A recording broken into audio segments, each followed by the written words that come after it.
Hey everyone, welcome back to the channel. In today's video, I'll show you how to transfer photos from iPhone to Google Drive.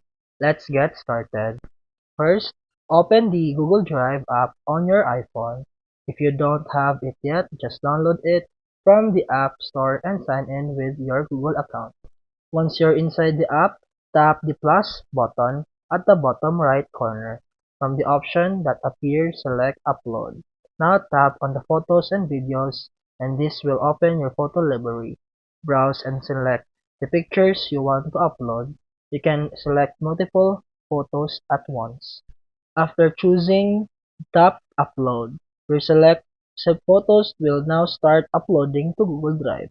Once the upload is complete, you will see your photos inside your drive, ready to access anytime from any device. And that's it for today's video. If you found this helpful, please like and subscribe for more videos. See you in the next one.